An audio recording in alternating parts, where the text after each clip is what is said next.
Hello, everyone, and welcome to Child Growth and Development. We begin our journey this semester with the definition of the science of human development, the study that seeks to understand how and why people of all walks of life, all kinds of people from any age, any place on earth, change or remain the same over time.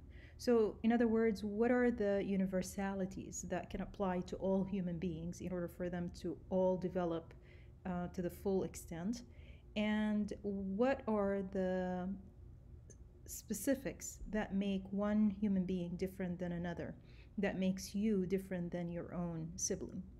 The goal of this science is really to help every single person develop and reach their full potential. So I can use the science and the knowledge that I gain to better advise a pregnant woman, for example, on what to eat and what to stay away from.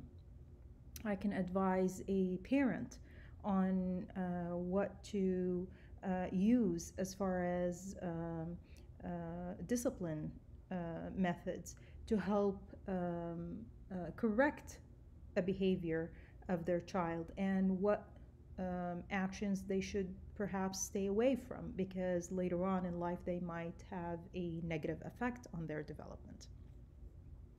Now, pay attention to the term the science of human development, which signals that it is a science after all. It is bound by experiments and data and supported by um, documentation of these results and replication of these procedures in order to solidify the findings. So, the scientific method is used in this science. We start with a curiosity question, an educated guess on what is going to happen, and then we test that guess or that hypothesis through a particular experiment that we design, and we analyze the data that we collect, and then we report the results. And the science of human development has many experiments that were done and then replicated in order to see how effective or how applicable they are on different groups of people, different generations, different backgrounds, and therefore the concept of replication becomes very important in this science in order for us to either confirm the results or perhaps modify them or even refute them altogether. The science of human development is one way we were able to resolve or better understand the controversy of nature versus nurture. So, at one point, scientists were kind of taking sides into the concept of are we bound by our nature, whatever baggage we're born with, the genes that we inherit, and they kind of decide the outcome. He's just a bad apple, meaning that whatever he inherited is just going to kind of power over any correction or any modification I try to implement? Or are we bound by nurture? Are we basically the product of what our circumstances are, the environment, our friends, our parents, and the way they raised us?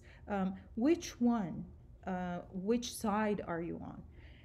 If you're having a hard time really deciding, well, you're actually arriving at the realization that many scientists are finally realizing, and that is that not a single characteristic or behavior or emotion is solely the product of only genes or only environment. We are the product of both of them interacting together in order for us to be who we are.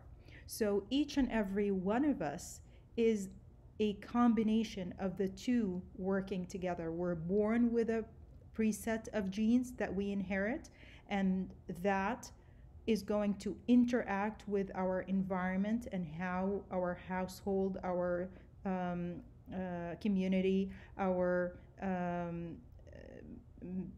education, our socioeconomic status, everything is going to affect that baggage.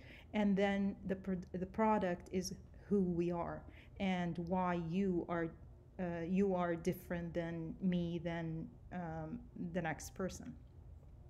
Now, this brings us to the next topic, and that is the concept of epigenetics. Epigenetics is really the study that looks at that interaction between genes and environment. And your book gives a very good example of this, that genetically, your brain is programmed to develop at a particular rate. So at week X, you're supposed to develop this. At week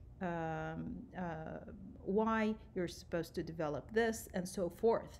Now, if I were to interject or introduce a let's say something that could harm that development, that's the environment. I'm going to let's say have a pregnant mom take drugs or abuse alcohol during her pregnancy.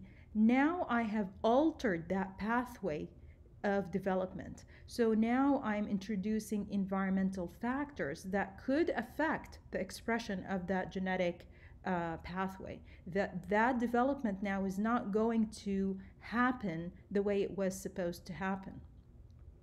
At the same time, there's another important factor when we talk about the interaction between genes and the environment, and that is in the concept of differential susceptibility. So in this